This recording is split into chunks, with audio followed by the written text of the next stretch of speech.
I'll start it off. Hey guys, fans that are going to be watching this. It's not live, unfortunately, but this is we're going to be doing a recording. This is what you're watching. We are Guardians of the Force. My name is Black Star. If you guys don't know, I'll have everybody else introduce themselves. Some other people might join, so we'll see.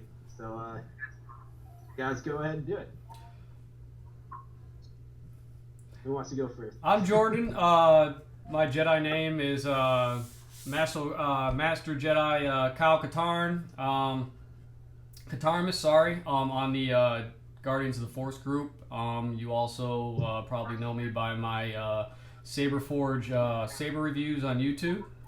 And now I'm a Guardian of the Force, so I'm happy to be here. Thanks for having me. Awesome. All right, who's next? I'll go ahead and go. Oh, go ahead. Go.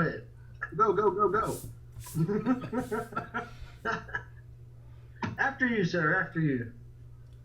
I'm John. I go by Ash Sado. You might have known my previous works when I tried to thwart Superman's plans. But besides that, nothing. All right. Your turn, Frank. I'm Frank. He's speechless. Jedi is me. Oh, we lost Frank.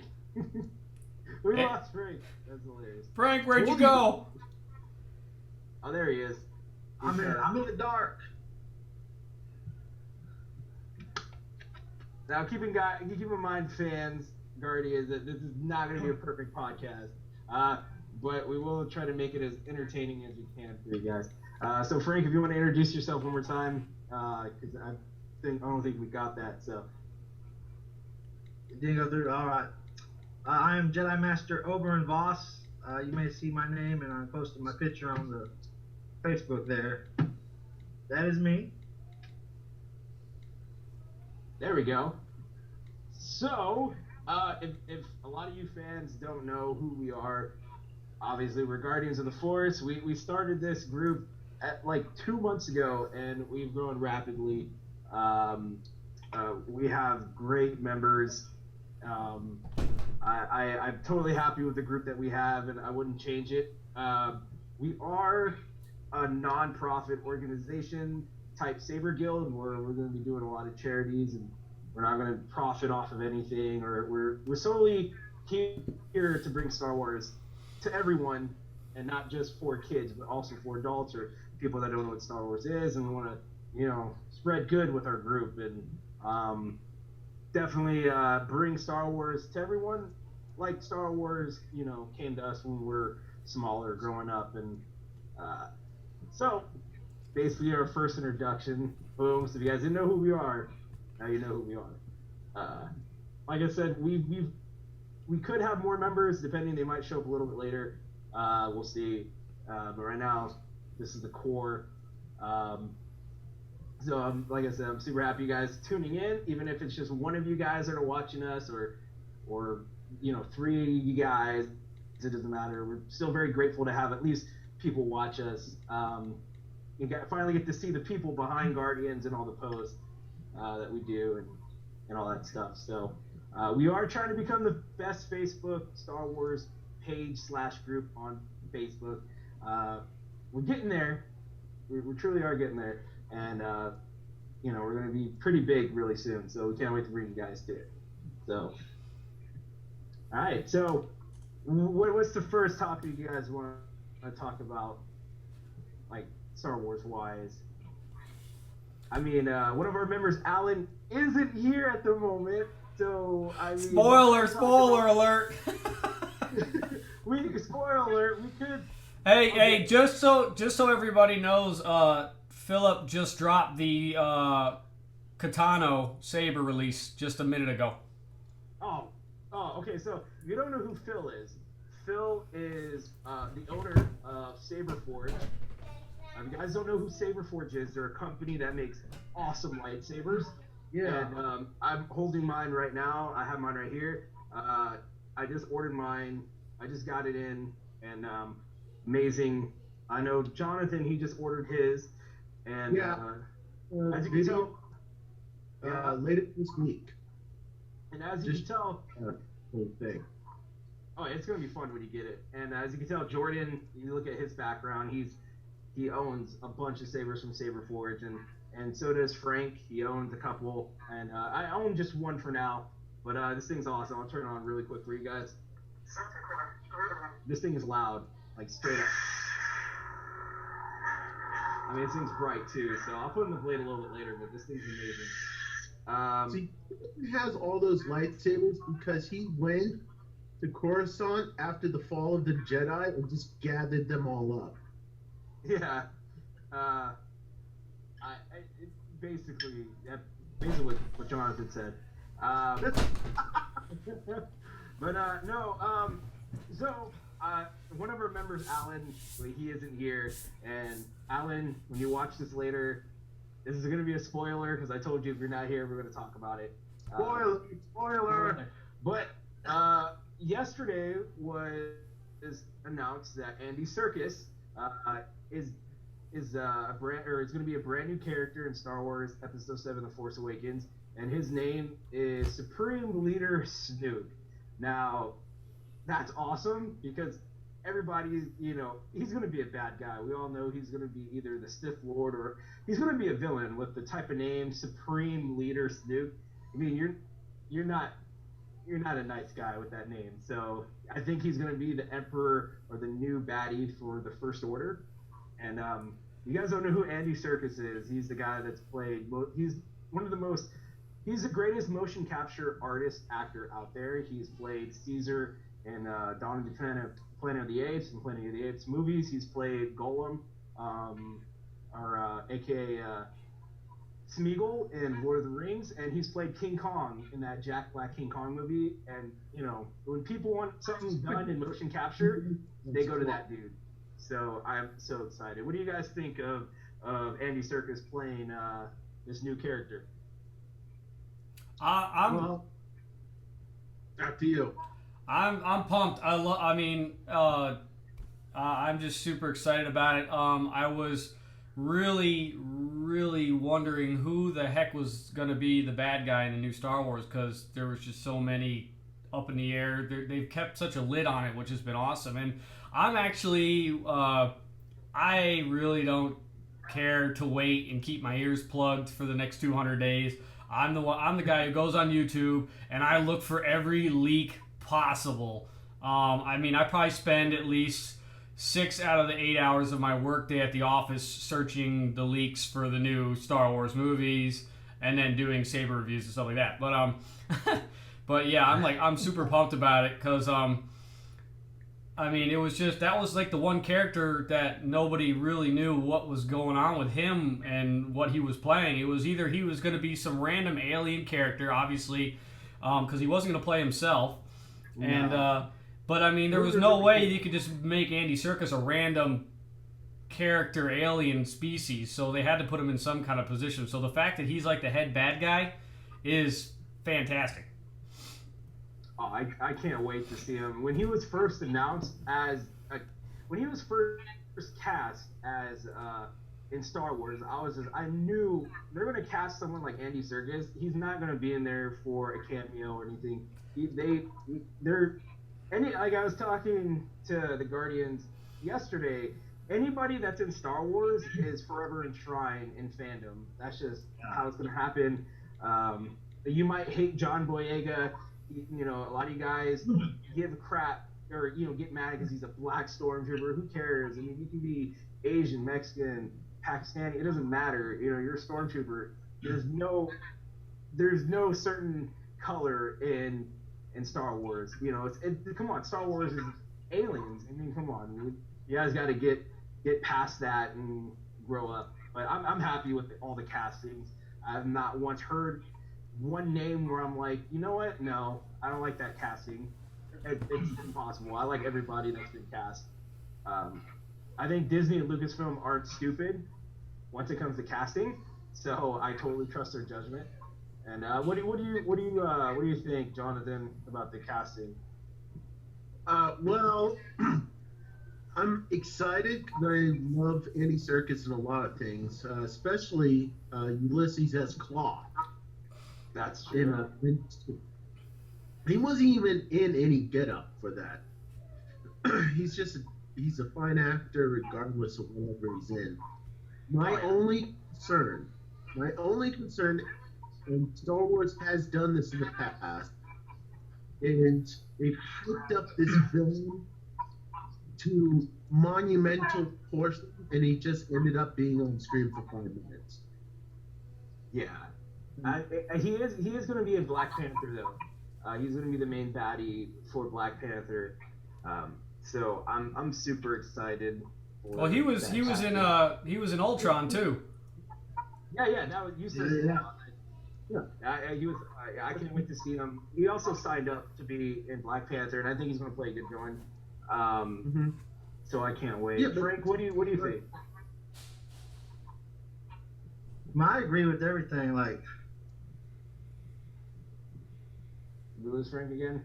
he was here, and then when I There you go. heard that he's gonna be in it, it, like, went to here.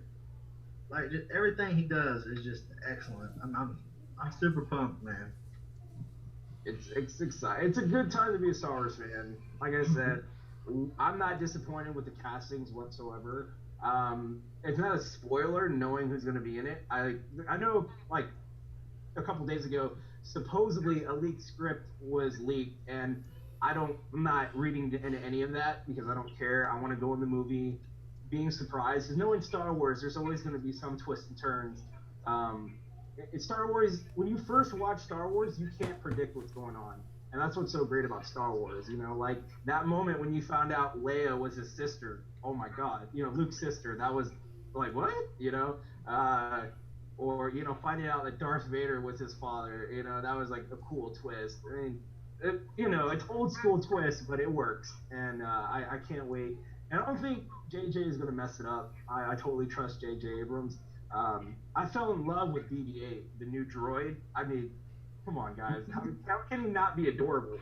I mean, and it's not CGI either. I mean, I bet some of the scenes in the movie will probably be CGI with BB-8, but that's a real droid. Like, what you're seeing is a real robot being controlled by someone, and it's amazing. It's great. So, I love JJ bringing it back to practical effects. oh yeah, and that's what I loved about. I mean, the prequels brought some practical effects, but it was mostly CGI and green screen.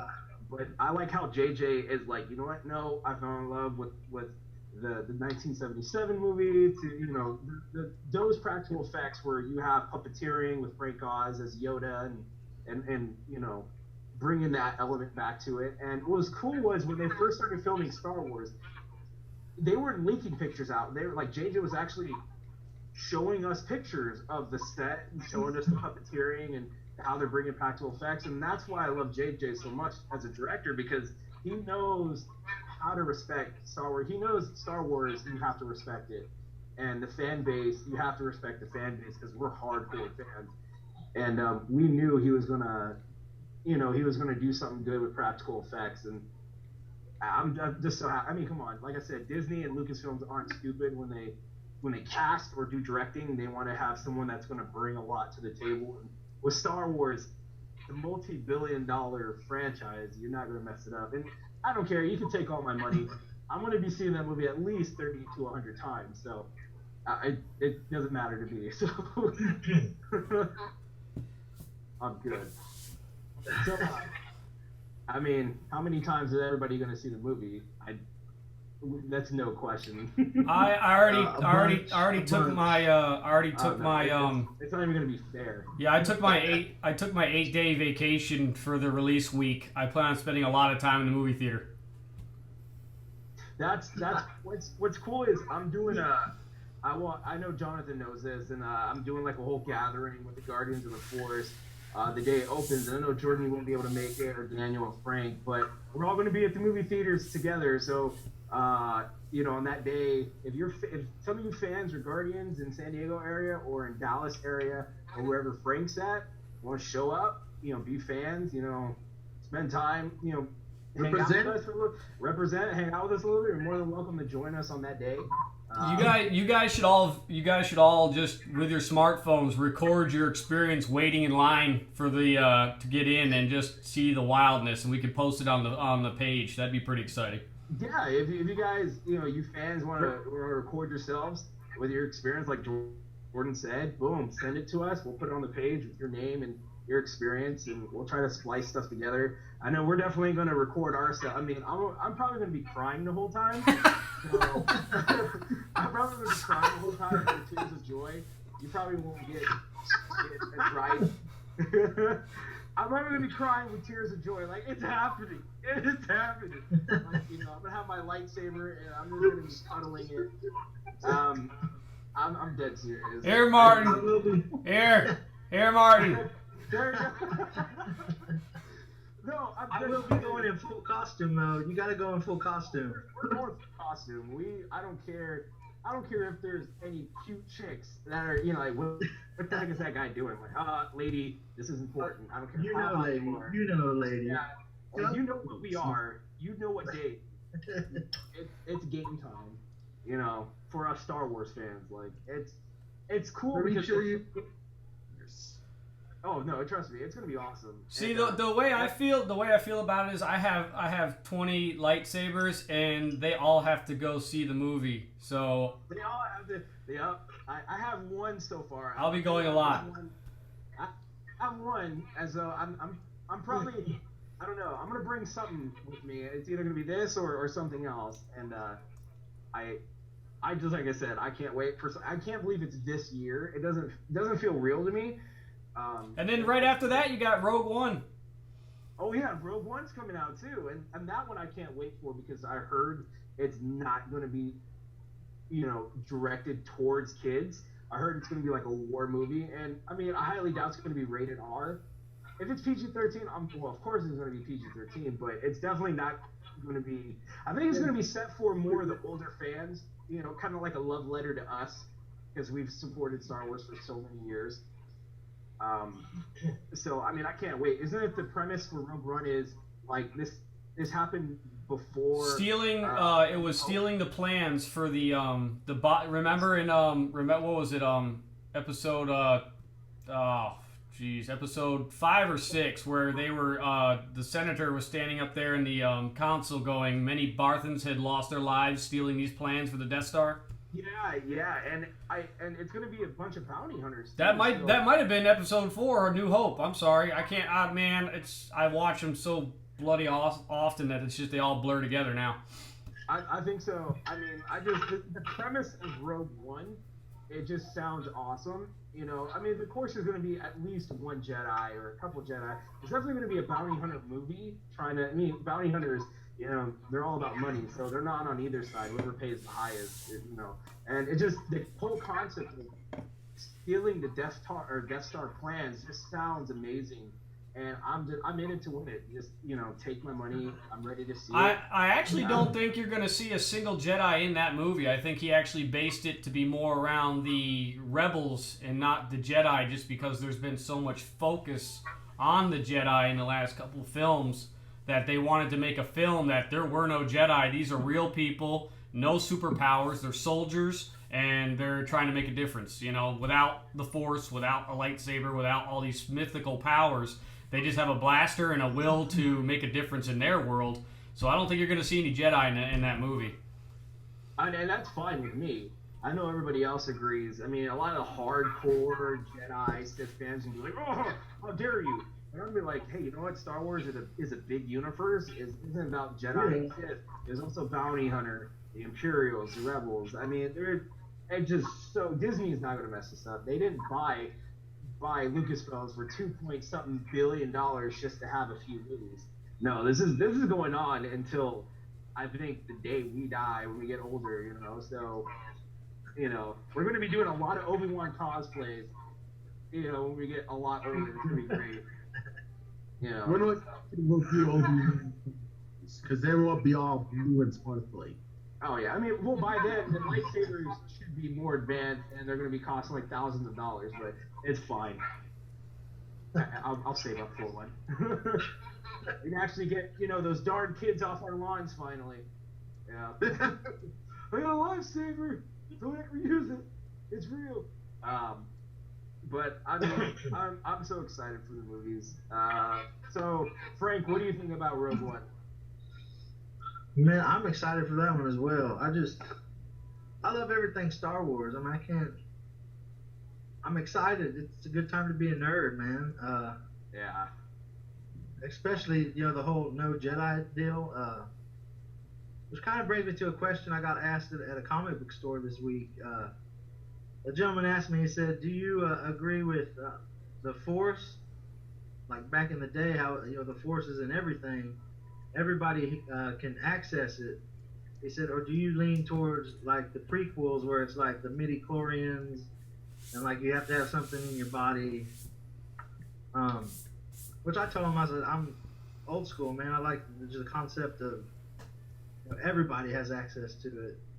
And what's crazy about what you just said is if someone asked me that question as well, I would, because like I guess I'm big into Japanese and Asian culture, and like you that legend of chi out there, how you hear some Buddhist monks and people that can like levitate or heal someone just by the power of healing or just by the power of touching, or there's like a video around of his real monk. He with his fist, he's putting paper on fire, and I mean, it might not be like telekinesis or like a Jedi, but I honestly I don't believe in midichlorians or anything like that, but I do believe there's stuff out there we can't explain, and I mean, shoot, I mean, chi might be real, might not be real, but I mean, like in Star Wars, it says in a galaxy far, far away. That can be possible in the another part. Space is huge. We're just an atom compared to what's really out there. So, we might, Star Wars could be real, like in E.T. It's cool like how in E.T., E.T. was teased in, was it like episode 1 where you see him in the council or whatever. You see like a little second of them in the council, and then you see E.T. dress up as Yoda in the actual E.T. movie. So it's kind of cool how they brought those two together, and it makes me think, hey, in a galaxy far, far away, like it could be possible. Well, you got to remember too. Lucas helped Spielberg on E.T., and Spielberg, being really good friends with Lucas, they kind of had fun with the prequels. Lucas obviously didn't direct them, but he had a lot of insight on the prequel movies. Spielberg actually got to go on set, talk to Lucas. They've been lifelong friends. So they do a lot of that with their movies. Same thing with the Indiana Jones movies and all that. They're always taking things from other movies and sneaking them in each other's movies. So it's pretty cool. And I like that. I like how it's just like, it's just so cool being like, I'm a big comic book fanboy. I love Marvel, I love DC, but once it comes to Star Wars, that comes first in my opinion, because I mean, Marvel ain't going nowhere, DC ain't going nowhere. It's just, you can pick up a DC comic or pick up a Marvel comic and just get into that universe. But Star Wars hasn't been around for such a long time, besides like an expanded universe like Star Wars Legacy and expanded ECU and the comics. But, Star Wars started off as a movie, as a feature film. And that's why I love Star Wars so much. And it's cool how, like, Spielberg, like you said, Jordan, Spielberg and Lucas, they know. I mean, they're probably tired and sick of Star Wars, but they know they created a monster, and it's a good monster, in my opinion. Even though all my money goes to Star Wars, but it's for a good cause, Keep Star Wars alive. So that's one of the reasons why I started Guardians with you guys. Like I said, there's a lot of people that don't know what Star Wars is, and we want to bring Star Wars to a lot of people and give people hope in Star Wars. And even though it's really nerdy and people don't understand it, like some of you fans might be watching right now and just click on this video just because you don't know what the hell Star Wars is, that's fine. But if you ever get a chance, pick up any movie. It doesn't matter if it's a prequels or original. It's just a special movie, special franchise that, even if you don't like Star Wars, you watch it once, you're going to appreciate it for what it was or what it is. So, so that's, one of the basic reasons why we started it. Um, but we're just I'm just so excited. I can't believe it's 2015 and we get a movie in just a few months.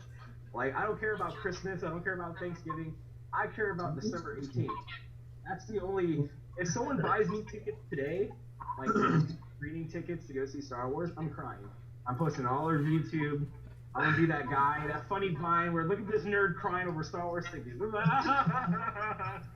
Oh, thank you, Jesus. Thank you, baby Jesus. That's me. That's me. Oh, it's Life Day. Oh yeah. I mean, I told my mom, my mom spoils her kids, whatever. And my mom asked me, hey, what do you want for Christmas this year? I said, buy me Star Wars. in some way. I don't care how you do it or what you do. Just buy me advanced screen tickets to Star Wars in any way. She's like, really? I'm like, I'm dead serious. No joke. And she's like, really? I'm like, come on. And so I don't think she's gonna do it, but that's even if I have to buy myself tickets for advanced screening, I'm gonna see it like everyone else, but I'm gonna see it like 100 times before it comes out on DVD. So, and I'm gonna be dressed up. So there's nothing wrong with that. Here's the funny thing though. I'm trying to keep myself alive until December 18th. Anybody can get hit by a bus or get bit by a spider. So I'm like being very cautious when people ask me, "Hey, dude, you want to go out and go clubbing?" No, dude. No, I'm trying to save myself for December 18th. Like I ain't taking chances. Like, surfing?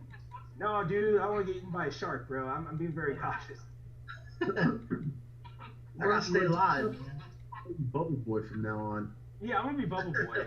Like I'm very cautious. Like I make sure I eat right, even though I don't eat right sometimes. I always look at calories. Like, is this gonna give me diabetes? I don't know.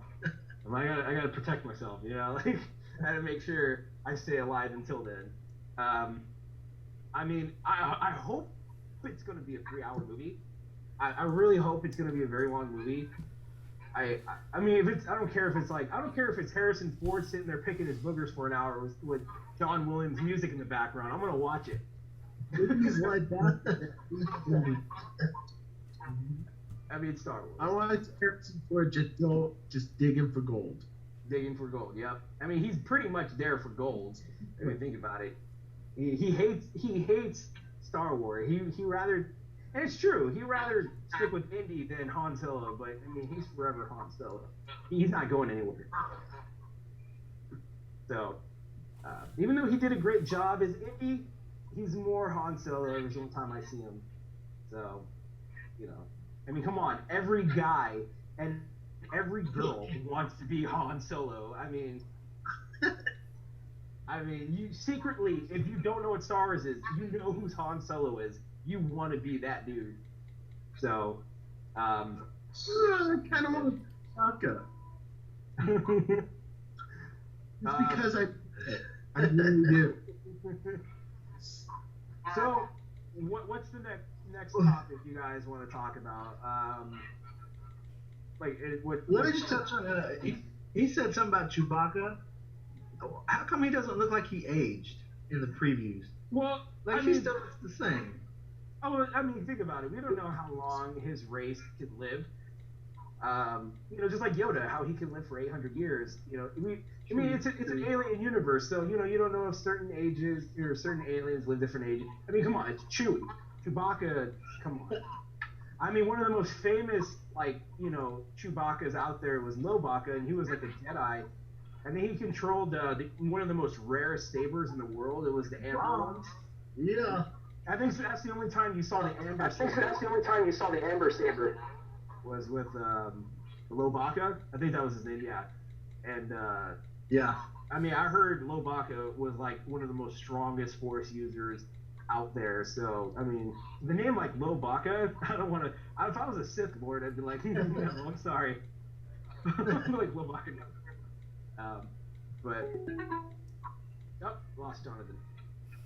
Well, they're dropping like flies. Well, I'm gonna see if we can get Daniel and a few other people in here to join their podcast. I just noticed on the Facebook here, Saberforce just dropped two new sabers for purchase. I don't know if So the podcast is over, guys. I'm gonna make some purchases. No, I'm joking. Oh, okay. I got you. I understand. Got you, Jordan. Okay. So we can get anybody else in here. That'd be awesome. Unfortunately, Daniel. If you guys don't know who Daniel Lane is, Daniel Lane is an awesome. He works for Saberforge. He's one of the master sabersmiths there. If you haven't seen his YouTube videos or his Facebook, what's his Facebook page called? Lucian Kane. Lucian Kane, and there's another one. He's got Saberforge Academy. He's got Cypherage Ridge Academy. He's got Lucian Kane. He's got Daniel Lane. So he's got quite a few actually. Yeah, and he's an awesome member to this group, and I fanboyed out when he wanted to join our group. So Saberforge just dropped the Destiny. Yeah. No. I was like, if you guys don't know who Saberforge is, go look them up. I mean, there's other saber companies you can go look up, like Ultra Sabers, FX, Vader's Vault, Parks, Sabers, all them. But Saberforge, in my opinion, and I know everybody in this podcast will vouch for him, if you want your first lightsaber and it's going to last you, Saberforge all the way. I definitely recommend them 100%. I don't know about the other companies. If you do have Ultra Sabers or any other lightsaber company, or even if you own Saberforge sabers, awesome. But they just dropped some new sabers. So I'm looking at them right now on the phone and does anybody know what the Destiny is supposed to relic? Is it based off another saber, or is it just something they came up with on? If anybody's heard some, because the Destiny is actually one of the sabers I know very little about. It says inspired by Jaina Solo. Is that what it is? Okay, I thought so, but the Canto is beautiful. I'm not gonna lie. That's a very beautiful saber. Which one? The Canto. The Katano. The Katano. My bad. Think of just think of Ahsoka Tano. Last name Tano. Katano. I gotcha. I'm like, I was like, wait a minute, they got another saber? I'm like speaking Spanish over here. You were like, what? Oh, dude, wait, what's this saber? No, Destiny looks beautiful. Oh my goodness. I'm sorry, guys. Podcast is over. No. I think all my money is going to be going towards them. Oh, no. Now I know what I'm saving up for. Yeah, there goes my future kids' college funds. What did I miss? Saberforge just dropped some new sabers. The Destiny. Yeah. The what? The Destiny? The new Destiny. I think, honestly, I think Jacqueline would love this saber, to be honest. It's on the Etsy page. It's called the Destiny. It just looks, oh my goodness. Beautiful. Yeah, it's on the Etsy. Yeah, it already sold. It's at 94. I knew they started out at 100, so it's definitely being bought right now. Now, if you fans don't know, I'm a huge cyan color guy, so it's a lot beautiful in cyan. Wink, wink. That Destiny would look pretty good in cyan there. Oh, are you kidding me with that bright silver finish? Are you kidding me? You had me at hello. You had me at saber. Okay. No. You had me at Destiny. Okay? You had me at mammogram. You still remember that? I feel so stupid. That was great. Those are free. For the people that don't know, Martin gives out free mammograms in a van in the mall. Oh my goodness, that is funny. When we did our first practice podcast, I mentioned I was talking. I don't know how it happened, but you got excited. I got really excited, and mammogram came out of my mouth. I don't know why it did, but it was classic. We should have had it recording, but as you fans didn't know, I'm the energetic one in the group. I'm the one that talks a lot, as you can tell. Come on, Black Star. I mean, that's my getup. Even though I meditate the whole time in the Jedi Vault. You know, you're thinking a guy that meditates the whole time and protects holocrons and Jedi secrets keep his mouth shut. Nope, I'm just lonely. I need people to talk to. And you name it. Wait, when they open that vault, I'm like, oh, thank God. What's up? Get what you need. I'm here for you. Like, what's up? So They also released Saberforge also released their new faster charger for its at a really low price of $15, and it's supposed to be super fast charge. yeah, I see that. It looks that looks amazing. I mean, it kind of looks like it's the Champion Hero charger. I think I'm definitely gonna buy that. I mean, I have no problem with my charger. Mine seems to charge a lot faster than what people tell me theirs charges at. Because some people are like, "Oh, it's been 14 hours," and I'm like, "There's something wrong with your electricity." Yeah, mine usually takes an hour. Mine takes about an hour. Yeah, mine takes about an hour. I mean, no more than an hour. So I think they have a bad outlet or something. Something's wrong. That's Yeah. Mine charges at an hour, most likely, definitely. But I'm looking at these new sabers from Saberforge, and I'm just drooling. Yeah. Before, I know mine's coming in later this week, but what's the lifespan of the battery? Actually, it's pretty long. The lifespan of Saberforge lightsabers usually, if you like keep it on the whole time and don't turn it off, it's gonna dim down a little bit. I mean, obviously it's gonna die down. It's a tough one. I think it's like if you have it on without turning it off. Now, hypothetically, not turning it off, I've tested it. It's like maybe like 2 hours, maybe give or take, but I mean, if you're just off and on with it and have it on for like at least 10 minutes, I mean, it's gonna last you for a few hours, tops. So, I mean, their battery life is amazing. It's not like the iPhones, where you get their phones and, you go on Facebook, you're at 100 and then it goes to 20% within an hour. well, you gotta on your iPhone, you gotta turn off the automatic the updater, and it'll. See, I'm a Samsung guy. No. Apple 6 Plus. Oh, look at you! I'm telling you, man. You got sabers, you got the phone. Gosh, I need to get in your business. I'll be a spokesman. I'll be a salesman. I can sell anything. You don't want to be in my business, buddy. I work 3 jobs for all this stuff. Well, hey, I mean, if you get that many Star Wars stuff, I would fight a great white shark. Okay, I would punch one in the nose. Okay, I'm no joke. Like Martin, if you can swim with a great white shark for an hour to get this money, would you do it? Like, you know what? If I die, I'm dying with dignity. Heck yeah. I mean, come on. If you go out like, how did Martin die? Oh, dude, man, he's fighting a great white shark, bro. Oh, wow. That's the way to go. We'd do that for $30. For the head. Oh my God. Yeah, I'm actually debating right now if I'm I'm thinking of downsizing some of my sabers because I really want to dig into this modular system. Yeah, dude. You know what? I kept watching that. Half of the views on Saberforge's YouTube page is from that video. Like just them doing that 1 minute video of putting the saber together.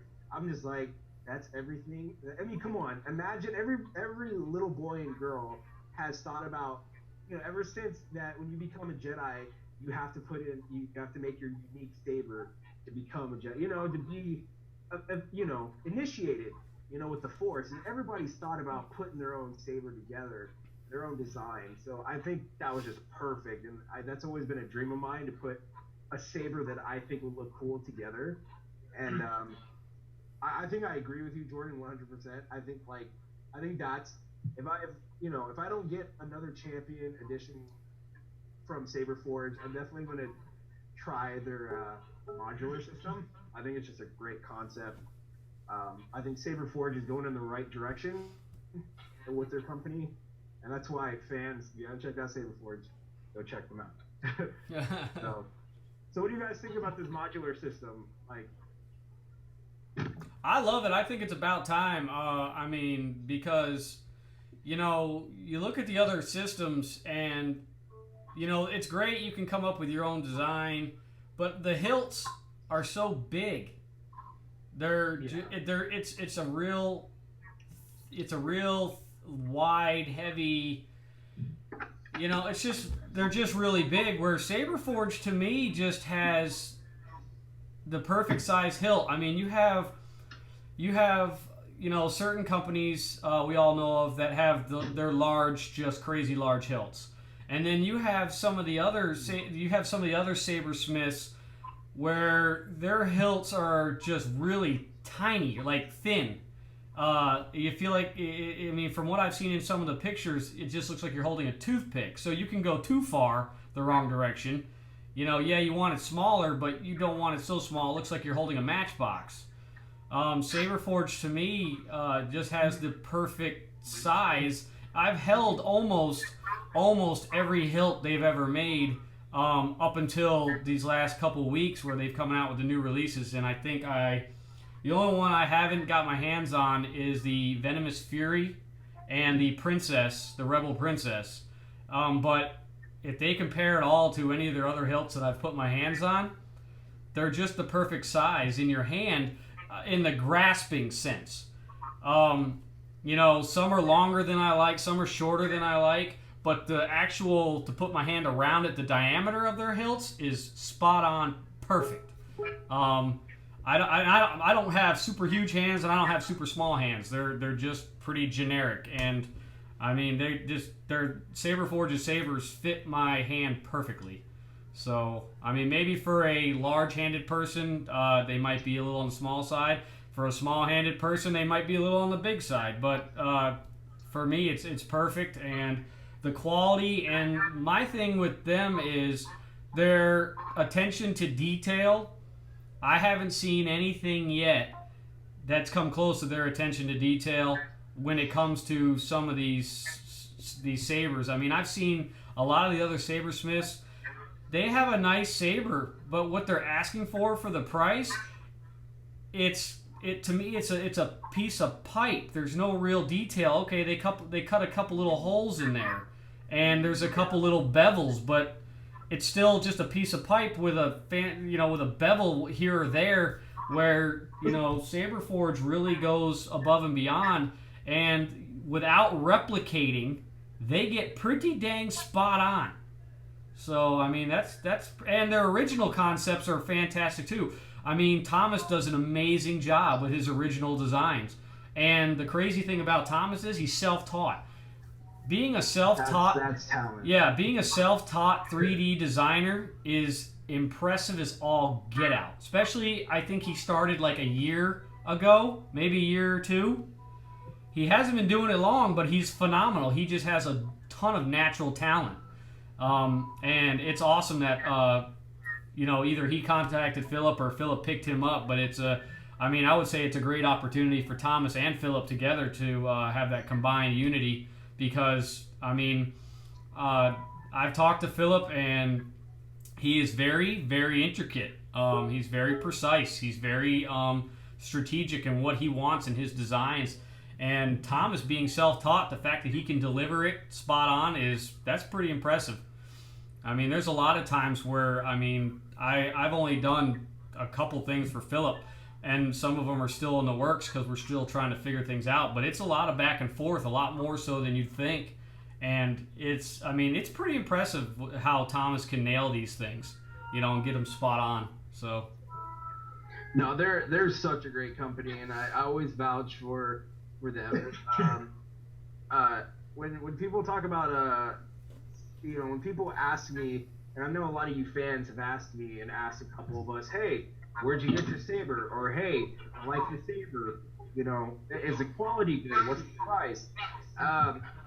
If you're really deep into Star Wars and you want to have something like this, something that's it's so natural to hold in your hand, and it's really good quality, go Saberforge. I mean, like I said, there's other companies out there that are just as good.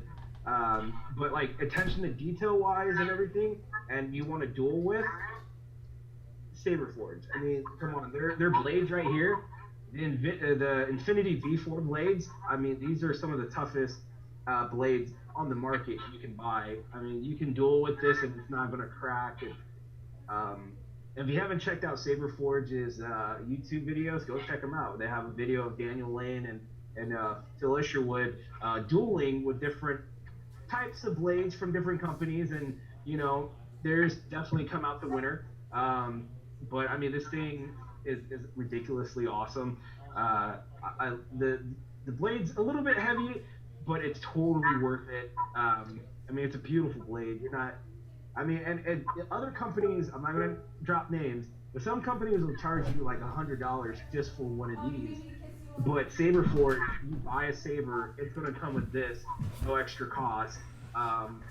So I mean, they're going to give you a really good blade, and they always come standard with V4 Infinity blades. Well, your initiate tiers don't come with a blade. Yeah, thanks for correcting me. Yeah, the initiate tiers don't. What you said. But I mean, if you want a good blade that's not going to cost you an arm and a leg like some companies' blades are, Saberforge's blades are beautiful, and I like the threaded tip on top right here. It's the rounded tip, but they dumbed it down a little bit, and it's definitely, when the light goes on, it goes straight through. So I mean, that new rounded tip, that new rounded bullet tip is it's fantastic. I don't know if you guys have ever caught one of the bullet tips in the neck, but it's not exactly a good time. So the rounded tip is a plus.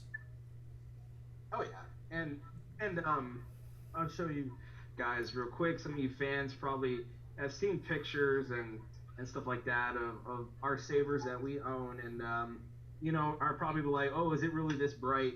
I'll show you real quick because I have it right here. My katana that I call Black Star is a deep blue, so I'll turn it. Now your eyes might hurt when you see this, but here it goes. All right. I mean, that's ridiculous. I mean, that's. I'm gonna go play now. The light goes all the way through the tip. I mean, this thing is ridiculously bright. I mean, no camera tricks.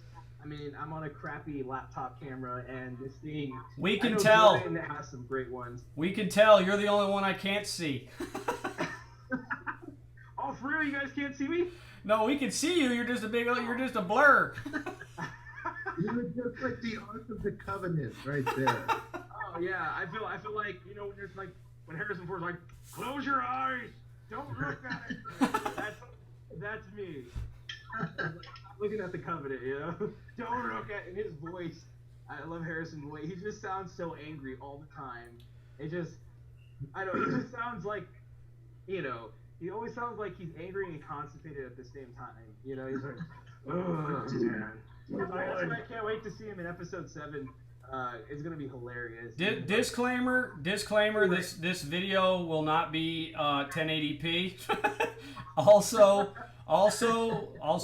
we love what we do. We love working with Star Wars and talking about Star Wars. We love our lightsabers, but most of this podcast is gonna be us talking about our toys and referencing movies. So just stick with us. And breaking news. Yeah, we covered the breaking news at the beginning. We got the new bad guy from Star Wars Episode 7. Spoiler alert. So we're moving on to let's talk about our toys. Yeah, and a lot of you fans may not have the toys that we have. I mean, like I said, a lot of them are pricey. It's all good. I mean, you can, Yeah, we can always put the link on the video down below. Yeah, we can wherever you guys see the sabers that we have, we can always put a link on the bottom or the description below of Saberforge, and you can check out Saberforge and even their Etsy page too. I mean, we don't get paid for promoting them in any way. We just love Saberforge and that company so much that it's just like, hey, this company is going somewhere and they're doing great things with their products, and you're definitely not getting a crappy product whatsoever. I mean, obviously lightsabers aren't real, unfortunately. Someone broke the news to me. Lightsabers aren't real, and I'm like, what? It broke my heart. But what you're getting, liars, is close enough, and I love it. So we'd all be missing limbs if they were real. It'd be like, oh, awesome. I mean, we'll make Obi-Wan shake his head like, dang. I mean, if I had a real lightsaber, I would seriously just have to try. I'd just be like, ah. Yeah, just have heavy-duty gloves.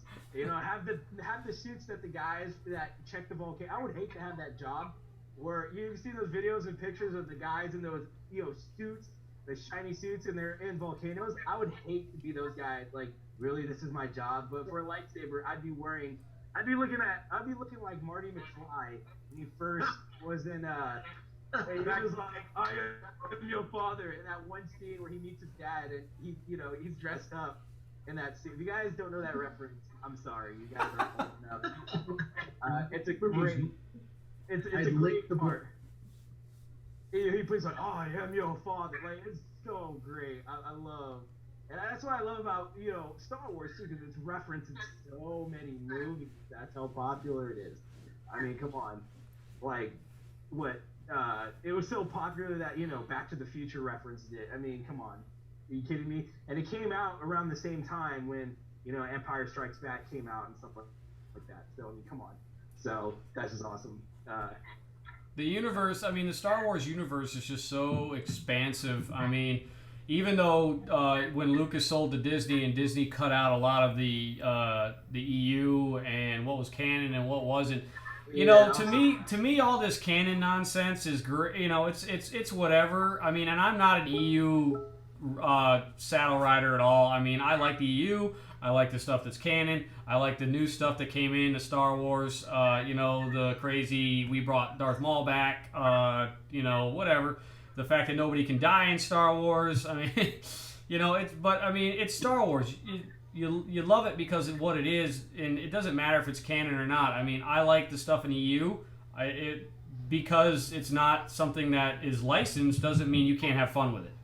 And that's basically what the canon is. It's that you can't, this is canon. You can't copy it because it's, this has been licensed. The non-canon stuff, on the other hand, you can run with it, man. Write about it. Create your own storyline. Design your own clothing off it. Build your own lightsaber out of it.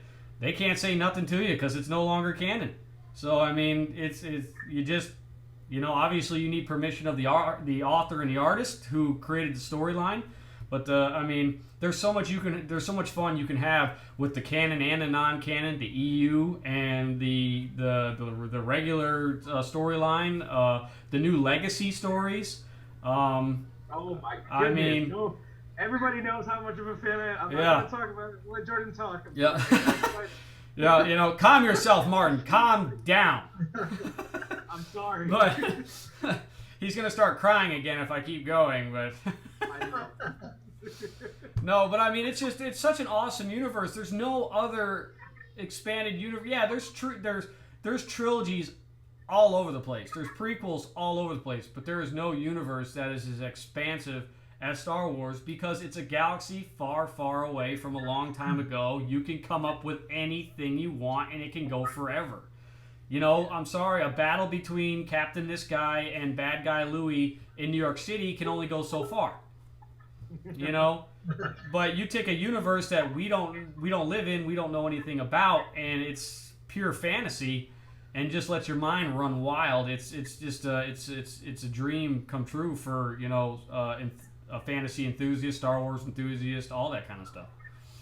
Good times. Here's another topic I think we should talk about, and I think the fans will enjoy. There's going to be a lot of debates right now, and a lot of fans are going to be debating with us. But, so we'll start off with two subjects. First, who's our favorite Jedi and why, and who's our favorite Sith and why. So we'll start off with the Jedi. Jordan, I'll have you start first. I'm kind of old school, so my favorite Jedi has got to be Obi-Wan Kenobi. Close second is Luke Skywalker. Just because they both started out, nobody wanted to train him, nobody wanted to teach him, nobody wanted to give him the time of day. Obi-Wan, it wasn't for the fact that he wasn't good at what he was doing, there just was a lack of Jedi in the area who could take him on as a Padawan. And for Luke Skywalker, everybody was dead. The fact that those two grew to be two of the most powerful Jedi of their era is, to me, it's an enormous feat to accomplish. And I mean, the fact that Obi-Wan was one of the greatest at the end of an era, and Luke Skywalker was one of the greatest at the beginning of a whole new era, is just fantastic. So those are definitely, and I say Luke Skywalker's a close second, but they're both pretty equal in my eyes. So yeah, that's pretty much what it is. Those two guys are just phenomenal Jedis, and they really do live and breathe the Jedi code. So I also dig Luke's Jedi temple because he allowed liking girls, so that was cool. Yeah. Oh yeah. So your favorite's Obi-Wan and then Luke.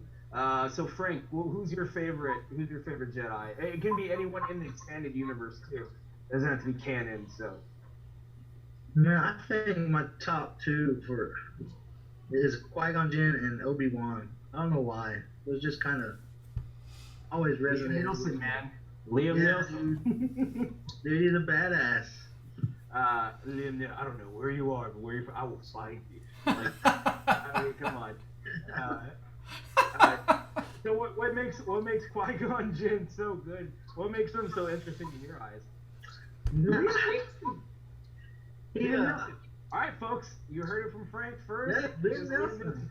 Just him. No, I think for the fact that he didn't always kind of follow the rules. Like he was always kind of out there on his own, so to speak. They didn't call him Maverick for nothing. Yeah. So Frank, you're next.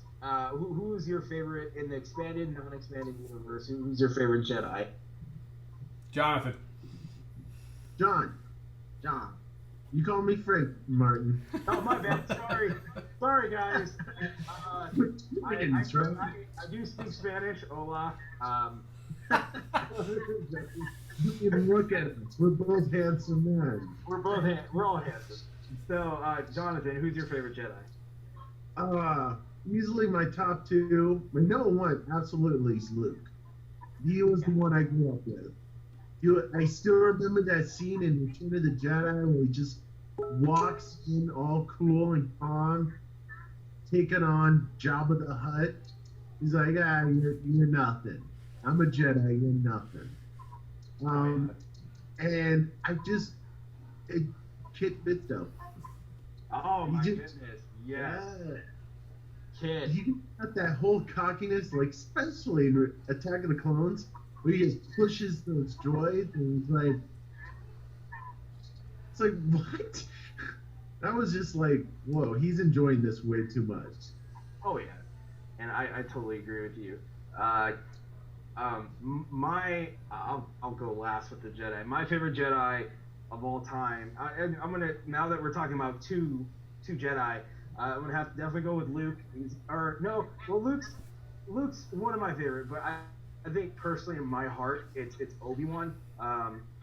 I mean, Obi-Wan was, when I was little and watching A New Hope, just seeing this old guy mentoring. We've all had a mentor in our lives where they were our Obi-Wan.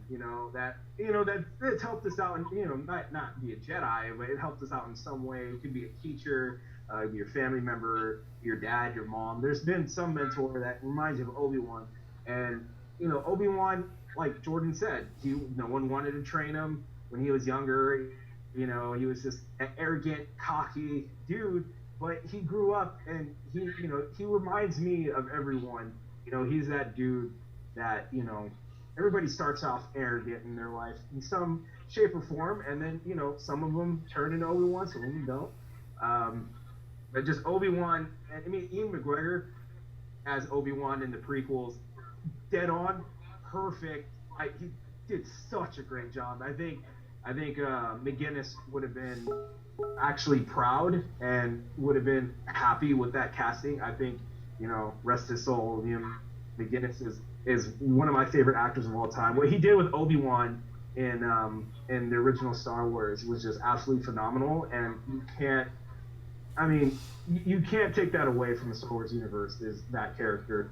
And my second favorite Jedi, I would have, everybody's gonna go for Luke, Surprisingly, I'm gonna go with Kit Fisto.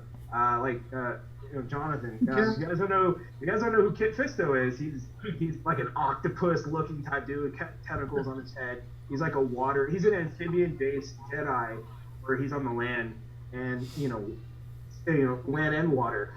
What's cool about him is he's still wise. He kind of reminds you of like a taller Yoda. Not as powerful, but I mean, come on, he was one of the first Jedi to invent the underwater lightsaber. I mean, that's amazing. If you haven't seen him in Star Wars or the Clone Wars, go watch on Netflix. It's 6 seasons of epicness, and he's one of my favorite characters. I feel bad not saying Luke is my second favorite, but I mean, in my heart, I love Luke. That's no brainer. But I just didn't see enough of him. I don't know. I'd probably sound like a total dweeb. You're like, oh, how do you not like Luke? I love Luke. It's just those two characters definitely made an impact on me. Everybody's going to have their own, everyone's going to have their mentor that they lean more towards. I mean, we all grew up with Star Wars. We all had a favorite. I mean, even in the original Star Wars, where you only had a slight few Jedi to choose from. I mean, Yoda, one of my all-time favorites. Oh yeah. But Yoda also, to me, he wasn't a Jedi. He was more like the old wizard Merlin type of mentor. Wow, that's he wasn't like until you saw the prequel and you saw him jumping around like a tree frog. He was, to me, and still is even after that, was just he's like the Merlin of the Jedi. 900 years old, yeah, the dude knows something. And the funny thing is, we don't know squat about him. So that's pretty impressive, and I love that Lucas did that on purpose. He has no origin, he has no home planet. So I thought that was really cool that he's kind of just his past is a ghost. So that's pretty awesome. But there's so many cool Jedi, and then the prequels opened up so many new Jedi to all of us. Kit Fisto being an awesome Jedi, and there's so many others. I mean, Mace Windu. Yeah, Windu. I mean, it's just crazy, and I don't know if I like Windu because it's Samuel Jackson, or if I actually like his character as a Jedi, him as personal Jedi. Because if you look at Windu in the TV show and the comic books, he's borderline dark side psycho. Yeah, he rides that line, man. He rides that line real tight, and it's so funny because he was the High Council. And then he passed it on to Yoda during the Clone Wars. And the fact that, he would stream so close to the dark side is just... But at the same time, he'd be so set on the Jedi way of allowing certain things to happen in the way they happen. Just kind of, to me, it was just a constant controversy with me in that character. It was just like, you were just waiting for him to just spin out of control at any second. And what's crazy with Star Wars lore is, there's different meanings for different colors for the lightsaber. And usually people that use purple-colored lightsabers are balanced. They're borderline Sith or borderline dark side, and use both elements, dark side and the Jedi side. Like they use elements. So I mean, it's obviously he's an embodiment of the good and the light. I mean, the dark and the light, definitely. I mean, he's such an amazing character, and I wish I could see him more. I mean, there was him, and then there was Yoda and him, in my opinion, that I was just like I wouldn't mess with, especially Windu. I wouldn't do it. But all right, cool. We're gonna do another one. We're gonna do Sith now. So Jordan, I'm gonna have you start off first. Who's your favorite Sith and why? I think my favorite Sith is gotta be Darth Malgus from the Old Republic. I mean, he is just a freaking tank. I mean, and he was one of the greatest Jedi killers of his time. But he's just mean looking. I mean, if he walked into a room and I was a Jedi, a master Jedi, I'd piss my pants. I mean, I mean, he just scary looking, and I mean, And I mean, I have Irish heritage. I mean, we're not afraid of anything. But if that dude walked into a room, I'd pee my pants. I mean, that's it. I mean, for a character to make me do that on paper, I mean, that's pretty impressive. That's a pretty well written character. It's a well designed character. Oh yeah. I mean, he makes Darth Vader look like kitty baby. I mean, he did. It's just he's a bloody tank. I mean, he's Arnold Schwarzenegger with a lightsaber. So I mean, it's just he's such a good character. I mean, that dude. I mean, I wish he was part of canon because I mean, Darth Malgus is. You just look at him. I mean, and just like you said, good writing, good character design. I mean, he looks like one of the most powerful Sith that's ever lived, and surprisingly, he's not. It's just his demeanor just intimidates you. You don't even have to get in a lightsaber fight with him. And just looking at him, you're like, I'm a Padawan. I don't need to deal with this. I'm gonna go over here. Run away! Run away! I'm gonna try to find the princess. I'm gonna try to find, even if it's a princess of squirrels in the forest. I'm gonna go chill with them. I'm gonna do rescue missions. You don't mess with them. It's a good pick. So Frank, who's your favorite Sith? Man, I gotta agree with Jordan there, man. Darth Malgus is my favorite, man. But close second's gotta be Vader. I mean, I grew up on Vader. Yeah, they made Vader a lot more. Excuse my French, but badass now. The comics? Oh yeah. Dude, those are so good. Oh yeah, the comics are. I think Marvel picking up Star Wars as comics. I mean, they got some of the best writers in the world for that series, and I mean, even Vader and now in Star Wars Rebels. Oh my God, I have no words. I mean, like, yeah, I would have to agree. Vader. Well, they're definitely giving him more of a character now. It's not just this whiny little emo kid who didn't get his, who lost his girlfriend, and I fell to the dark side, and now I'm being, the whipping boy of a creepy old man who loves children. So I mean, it's yeah, that's he actually has a pretty awesome storyline through the comic books, and now with Rebels, he's a force to be reckoned with. But the Vader we grew up on, he was a shadow. He was this figure that you were afraid of because you didn't know anything about him.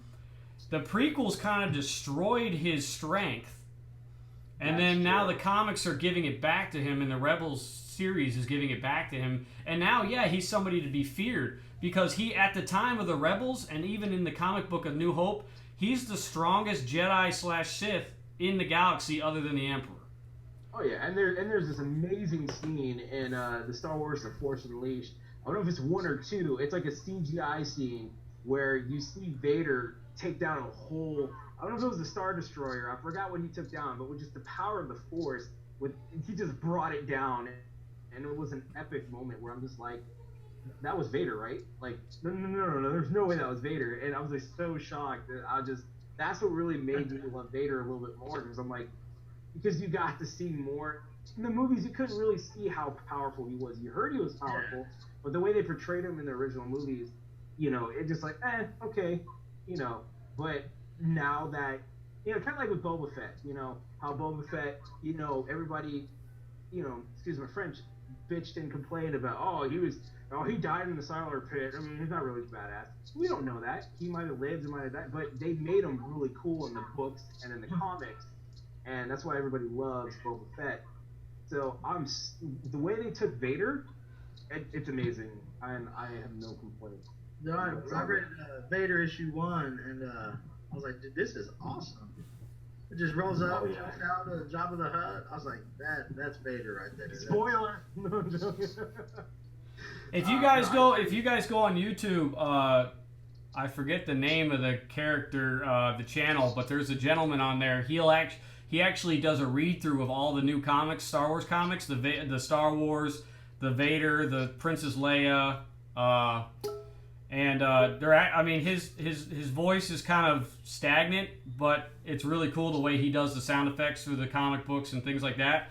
But if you guys don't actually have the books in hand where you can read through them, go to YouTube. They have all 5 episodes of Star Wars, all 5 episodes of Vader, all 5 episodes of Leia.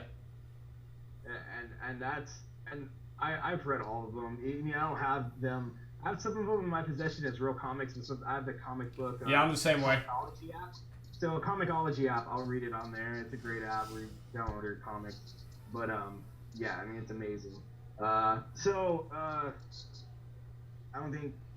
Oh, there, Jonathan, are you there? Go. So what's your favorite? Who's sorry, the caught me off guard. Who's your favorite Sith, and why? Well, I was gonna have to say Vader. Lord Helmet. Oh my goodness, Lord Helmet, yes. Oh my goodness, this is the best podcast. Great start for episode 1 for podcast. If you guys don't know, our podcast name is Heart of the Guardian. That Daniel Lane came up with that, so awesome. It's a cool name, I love it. But that's awesome. That just threw me off guard. So why is Vader, in your opinion, and in your own words, why is Vader your favorite? Oh God, that's a tough one, because just the whole when he just came out in episode 4, just walked out, just choked that one dude, and you just hear James Earl Jones' voice, just rip. That's like, as a kid, if I wasn't already a bedwetter, I would deliberately wet the. Oh my goodness. I mean, like Vader's the first that we fell in love with. I mean, Vader is our first Sith we fell in love with, and he's always gonna be our first, you know. And it's like that one girl you kind of had a crush on, but you know, instead of an erection, you get a fear-erection. Fear-erection. So. No, I mean, I totally agree. Second one, I think I might have to go with Darth Bane. Yeah, I mean, Darth Bane was the original OG, original gangster Sith. Yeah. Darth Bane, man, that's no joke. Well, man. he was he created the rule of 2, so I mean, that's how you got down to just 2 Sith in the galaxy, which did not make too much sense to me, because you think the more you the better. But what the Sith is, they're constantly trying to take charge and be the top dog. So I guess with less competition, it made things easier for them to operate. And just to make clear with Vader though, a lot of people think that James Earl Jones, yeah, he's the voice of Vader. We all gotta thank the actor that played Vader too, David. I can't really pronounce his last name, David Poyster, or it's. Look him up. He's actually the actor that actually played Vader. Just look him up. Yeah, he's an amazing guy.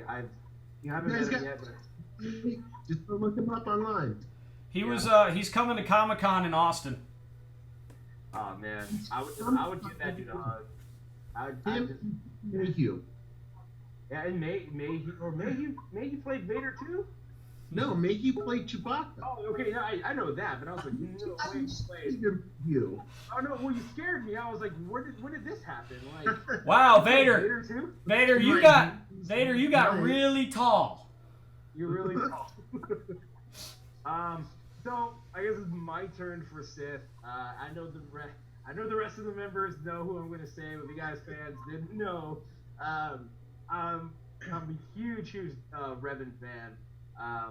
If you guys don't know who Revan is, look him up. He's in the Star Wars, EU expanded universe. Revan. The reason why I love Revan so much, I mean, he's a Sith, but he's also a Jedi. He's pretty much a gray. But as a Sith, though, he was just someone you don't mess with. And there's so many different Sith out there that are hey, Alan joined. Hey, what's up, buddy? He has mute. But Revan, if you don't look him up, I post a lot of pictures of Revan on the Facebook. I mean, I have a man crush on Revan. He's such an awesome character. Lightsabers are amazing. The reason why I like Revan so much because he reminds me of everyone. He's like an embodiment of everyone. Everybody has their good side, their dark side. we've all thought about, we've all been to the dark side in part of our lives, and we've all been to the good side, and we're balanced. So he kind of reminds me of everyone. Yeah, technically, actually, if you played Master of the Old Republic, he was everyone, because everyone got to play him. Exactly. There He you just go. had to make decisions, that he made. So it made that emotional attachment just that much stronger, to the character itself. So, guys, if you guys didn't know, for all the fans that they're tuning in and watching, this is Alan. He's one of our other members of the Guardians of the Force. And Alan, you want to introduce who you are and your name, and you're more than welcome to. Sure. So I'm Alan Block. I'm the founder and head instructor of the Golden Gate Knights. I'm also a member of Saber Guild and now the Guardians of the Force. I've been doing stage combat with sabers for over 4 years. I've been on national television a number of times, been interviewed quite a bit, and I just really love this community. So I was really excited when Martin invited me to be a part of it. And already I'm really enjoying the passion and enthusiasm that people here bring to it. So glad to be on board. Thanks, guys. Yeah, you want it now. So we advise you when we put this out there, we advise you not to watch the beginning of the podcast, because we dedicated the first part to you. We said, hey, Alan, if you're watching this is spoiler. We did talk about the movie universe. we did, but you just have to rewind like the first 10 minutes. At the beginning. I'm glad I wasn't here. Well, we dropped it. We mentioned it. We were like, hey, if you would have been here in the beginning, we wouldn't have talked about it at all. We had a good discussion. It wasn't really any major spoilers we talked about, but yeah, we out of respect, we were just like, okay, he's not here. But I mean, you guys have it out of your system. We can talk about other stuff. We can move forward now. We're just talking about who our favorite Jedi is and who our favorite Sith is. I've already talked about Revan, and so I guess it's your turn, Alan. Who's your favorite Jedi and why? And who's your favorite Sith and why? Wow, that is really hard. I mean, I'll be honest with you. It was because Knights of the Old Republic that I fell back in love with Star Wars, and Revan was my first cosplay too. So I mean, I have to agree. He's one of my favorite characters. I'm apart from Revan though. It's really hard. I love Yoda. I think Yoda, just the concept of his character, the fact that he was a puppet in the original trilogy, and he was able to be so emotive, and he got some of the best lines, in the entire movie describing the Force. I was really just fascinated with Yoda for a very long time. I got a lot of Yoda little doodads hanging around the house. My favorite Sith, I really, I read the Darth Bane trilogy, and I loved it. Path of Destruction, it was written by the same guy who did Knights of the Old Republic, so go figure.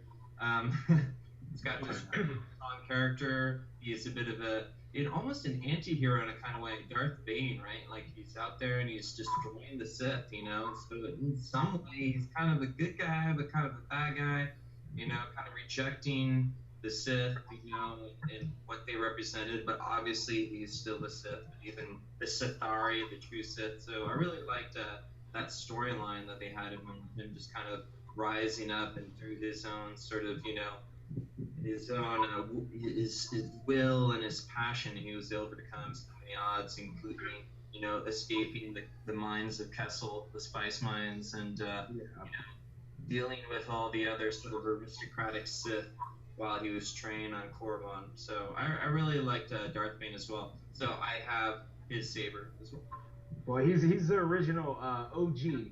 He's the original gangster. I mean, you don't mess with Darth. When people mention Malgus, I get excited, but I fear that character. But when someone mentions Bane, that's a completely different ball game. That's like, you hear Bane, you're not from Batman. A lot of people are like, Bane from Batman. No, Darth Bane is the one that you start off the Bane. Darth Vader. I was restoring a Sith. I mean, that dude is just. Generations of that. And he has a simple design too. Like I like how the character is so simple and elegant, but so feared. It's not like a Dark Karat where he's like all in crazy armor, bone armor with All right. blue Martin, I'm just gonna correct you for a second for our viewers. It's Malgus. It's not Malagus. My bad. Malgus. And I And do have a speech impediment. No, it's pronounced like a crate, Darth Crate, like a crate dragon. I actually just researched this the other night because I was like, I wonder if he's doing it correctly, but it is in fact crate. So I'm sorry. I'm sorry to. Oh no, you're fine. Nerd you out there, but Oh no, you're fine. I don't take offense to that at all. I mean, it's a lot of Star Wars names you can't pronounce anyways. Like people have trouble pronouncing certain names, so it's totally fine. I mean, he's one of the people where I'm like, how the hell do you pronounce his name? But I mean, he's one of the characters like had like a crazy design and how he's the red and blue eyes. But you look at Bane, he just has a simple design where you just like I tell people, simplicity is always beautiful sometimes, and his character is just simple but totally feared in the whole Star. And it sucks because he's not like a canon character. We don't know. You don't know yes or no. well, apparently he is because in season 5 in Clone Wars, we do get to see Darth Bane, and he's all in like flaming samurai. Oh yeah, that's right. Okay, well that's. Excuse me, guys. I don't know Star Wars the way I thought I did. No, I'm joking. Well, Martin, it's okay. We all know you love Darth Craig and Darth Steve. Steve King. Darth Craig, Darth Raven. Darth Vader. Darth Maul. Darth Maul is dual sabers. Yoder. Everybody loves Yoder and Qui-Gon Jinn. That's Jedi Master Sapphire Jin. Qui-Gon Jinn. Yeah. That's awesome. So we unfortunately we're gonna do like maybe 10 more minutes or 15 more minutes of the podcast because we are hitting the hour mark. So we're gonna end it pretty soon. We're gonna maybe do like 10 more, maybe 15 more extra minutes for you fans that are watching this. For all you fans that stuck with us and watched this long, crazy, ridiculous podcast and us just rambling on a bunch of nerds, thank you. We appreciate it. What do you guys want to talk about for like the next 10 minutes besides like spoilers and everything like that? Like what's something you guys want to bring up? And this is like the time to bring up anything besides spoilers. Well, interestingly, I mean, the reason why I'm late is because I had to practice for our class tomorrow, and so tomorrow we're going through an Ataru form, an advanced Ataru form that was originally created by a fifth degree wushu master named Emilio Alpines out here in the Bay Area. So I was rehearsing that for tomorrow. So maybe a good thing to talk about, what's your favorite lightsaber form and why? I'm gonna have to whip out my book for this one. I honestly, I'm gonna be completely honest, I can't think of the forms from the top of my head. Here I can go over them really quickly for you. Yeah, I mean, I'm more of a two-handed type form type guy. I like to. So that would be Char Kai. Yeah, that's one of my favorite variations. Yeah, because I'm a built dude, and if I was a real Jedi, I mean, well, I'm not built. I'm more what when I remember Scotty calls powerful. It's like there's 5 levels of fatness. Well, there's like 6 levels of powerful. That sorry, Fluffy, sorry, there's 6. So, powerful. That's what my build is. And you won't see me waving one with one hand. I would do horrible. I'd be out of breath. No, but yeah, what you said, what is it called again? So the two-handed variation on a form is called Jarfai, and usually it was part of a subset of Nimon, which is form 6. But later on, it got kind of retconned that Jarkai can just be a variation applied to any kind of form, where that's two-handed. So you see, Jarkai Makashi or Makashi, whatever you want to call it, which is form 2, which is the dueling form. So the Jarkai Makashi would be something that Asajj Ventress would be doing, with their two-handed sort of styles, but form 1 is Shicho, so that's like your basic sort of form, very Luke Skywalker from Empire Strikes Back. Then you got form 2, your Makashi or Makashi, which would be your Count Dooku one-handed sort of rapier style, also seen in Empire Strikes Back in the beginning of the fight between Luke and Vader. Vader uses this really cool, eloquent one-handed style before he starts going to this huge broadsword style two-handed. Form 3 is Suresu, which is supposed to be the ultimate defense form where you're using a lot of flourishes and you're getting into blaster deflection, and that is what Obi-Wan Kenobi used on Mustafar against Anakin Skywalker. So that's where he's really defensive and he's twirling around and doing the things. Defense all day long. Yeah, I do that all day long. Supposedly that's like the ultimate defensive form. You whittle down your opponent just through, you're carrying, you're constantly defending yourself, and then you wait for the opening, and then you get them. Form 4 is the ever popular Ataru form, which is Yoda. So he's jumping around. A lot of people like that one because it has a lot more acrobatics involved, like tricking and flips and stuff like that, which is totally possible actually, that you could do all those things. It just takes a lot of training. Form 5, that is Gemso, which is the sort of two-handed broadsword, longsword style that was favored by Anakin / Darth Vader. It's a very aggressive style where every single parry you're looking for a counterattack and always pressing the attack. It's supposedly a combination between Makashi and Suresu, go figure, but it's a lot more aggressive. Then Form 6, Demon, the Diplomat's form, is the Jack of all trades form, just like a little bit of everything. And then with that, there was supposedly Jarkai. Oh yeah, I forgot. Form 5, there was also Shien, which was a more defensive blaster deflection form. And the reverse Shien is what Galen Merrick, aka Starkiller, used in The Force Unleashed. He used the Shien variant, Sith Shien variant. Then 6 is Nemon, the Diplomat's form. That's where you're sort of combining everything together. You get a lot more force pushes and moves. And then Form 7, this one's everyone's favorite, Juyo or Vapad.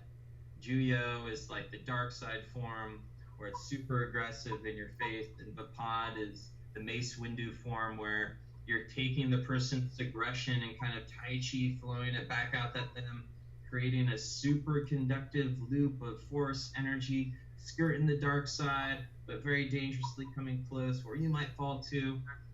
And then, of course, there is Form 0, which is the form where you never launch your saber in the first place and you just use diplomacy. So that's all 7 plus 1 of them. So what's your favorite? I'm not even gonna pronounce it. It's the two-handed one.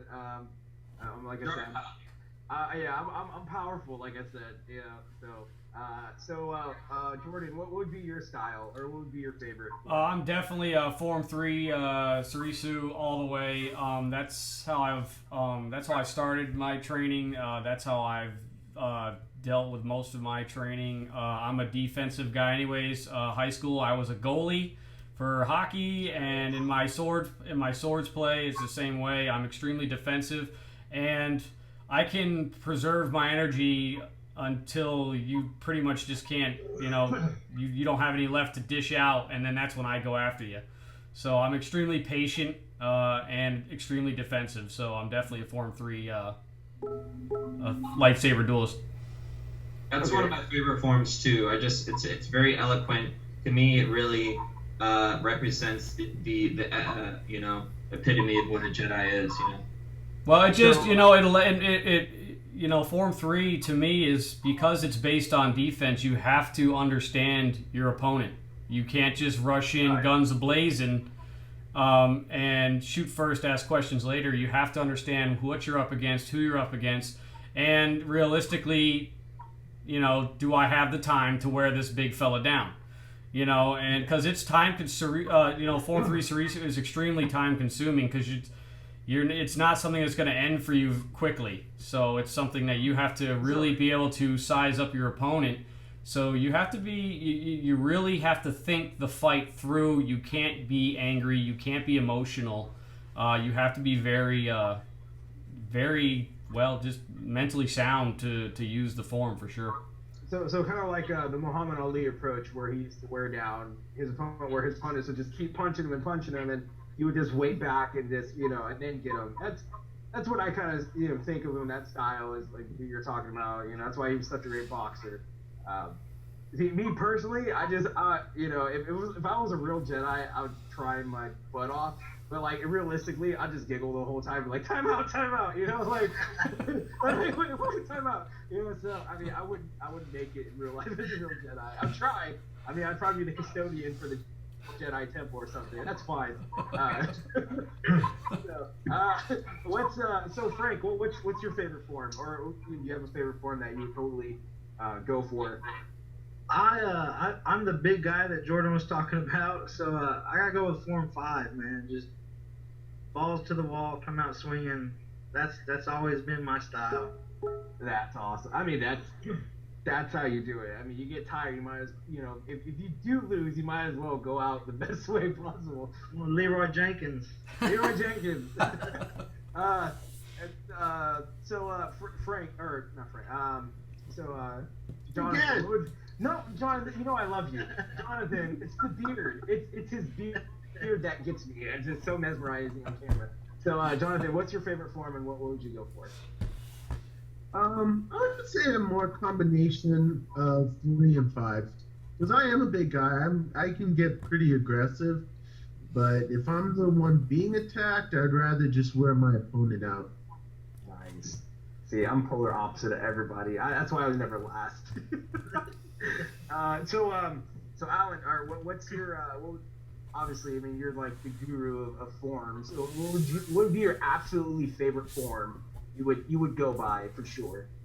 Well, you know, I really like changing my style up depending upon the situation or what the choreography is allowing or who I'm up against. So I really like the ideals of Form 6 Niman, which is like you have a lot of stuff in your tool belt. If you want to use like the Batman. Yeah, exactly. If you want to use Serestu's defensive form, you go Serestu. If you want to be aggressive, you use some stuff from, you know, Form 5. If you want to be acrobatic, you use Form 4, and try to pull on as much as you can. The sort of the shortcoming with that is that you know, supposedly you don't specialize, and with specialization, you know, you get to those kinds of levels and sort of consistency that would, you know, make you able to succeed against really strong opponents, you know, because if you're going up against a person who, you know, is really weak against Form 3, but you're only mediocre against Form 3, that doesn't necessarily mean you're going to win. So if you specialize Form 3, it might be really good. So I guess I would have that sort of hybrid style. I really like, though, I mean, to be more specific, I really like Form 4 Ataru, just because of the acrobatic nature of it, and you're doing a lot of spins and dancing around and really trying to move the blade. And combine that with a lot of the spins and the sort of the principles behind Form 3, which is Seresu, and the more the defensive form, where you're trying to always conserve your momentum. I've found a really nice sort of flowing, very beautiful kind of style that I like to see. You know, I like to see on the stage. You know, I like to see on video and stuff like that. So, but actually, even right now, I'm doing some choreography where I'm basically Anakin Skywalker using Form 5. And that's been a lot of fun too. You know, it's a lot more aggressive. I'm pushing the person forward, doing a lot of this and a lot of, you know. Yeah. So I like them all, but I definitely have a particular liking to Form 3 and 4 and Neemon as well, as a sort of binding them all together under one sort of ideology, I suppose. See, that's and that's one thing that a lot of people that are lightsaber enthusiasts or Star Wars enthusiasts don't talk about are forms, and it's awesome that you brought that up because I know a lot of fans that are watching are going to be very interested and look it up. I know one of the books I bought, the Path of the Jedi, it has a lot of the forms in there that you're describing. But I mean, everybody has their type of style. Sometimes you're a dual wielder, sometimes you're one-hander, sometimes you're broad. But I'm glad that we talked about that, and I think we had a great podcast. So we're going to try to end it right here. But before we end it, I'm going to just, for all you new listeners that don't know who the Guardians of the Force is, and you're just tuning in, or if you're curious on what our group is about, we're going to be on. What'd you say, Jonathan? If they're just tuning in, then they're SOL. That's right. They want to go back and watch it. They're more welcome to. But we're going to be a non-profit organization like Saber Guild. We're not going to try to profit off of anything from what we're doing and what we started. This is mainly for not only to bring Star Wars for everyone and go to conventions and show off Star Wars to everyone, but we're also going to be doing a lot of charities for children and for other cancer organization, children's hospitals, Make-A-Wish, whatever we can do to bring Star Wars to everyone. Either it's children or adults, we're going to do it. And sooner or really soon, hopefully we're going to try out to do some live stream charity. Like we're doing a podcast right now. You guys donate to a certain organization for charity. We're just random guys that love Star Wars, and we're a great group of guys, and we're gonna be talking about Star Wars a lot. And if you want to join the discussion, more than welcome to. But we're gonna be doing a lot of events. We're gonna be helping out a lot of people.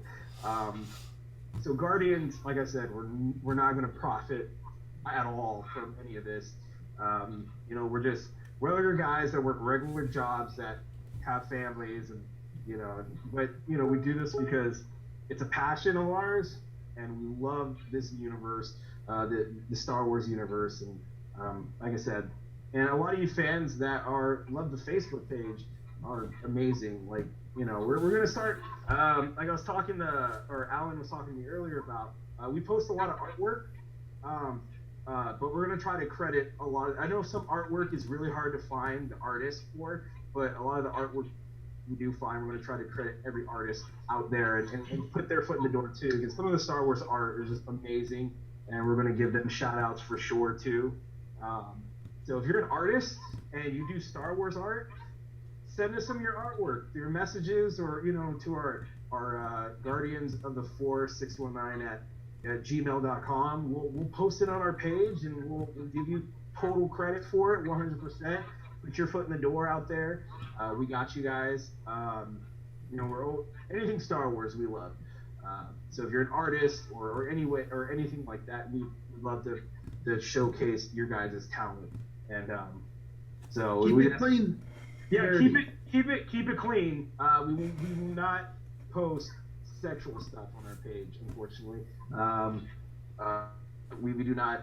Star Wars isn't sexual. I mean, except for the whole Princess Leia slave outfit. But I mean, come on, we can let that slide. We can let that slide a little bit. That's a gimme. Yeah, it's a gimme. Yeah, but I mean, no sexual artwork. Something that's because a lot of kids look at our page too. So a lot of parents. So please, like I said, showcase your art. Send it to us. We'd love to showcase your artwork. And we, like I said, we may the Force be with you always. You guys have any last words before we leave? Like, you guys want to say something, or? May the Force be with you. Yeah. Always. And also with you all. Awesome. So we're gonna end this podcast right now. This will be on our YouTube page, so you can watch this anytime you want. Put this in your likes, put this in your favorites. Hopefully we're entertaining for you guys. So like I said, may the force be with you guys.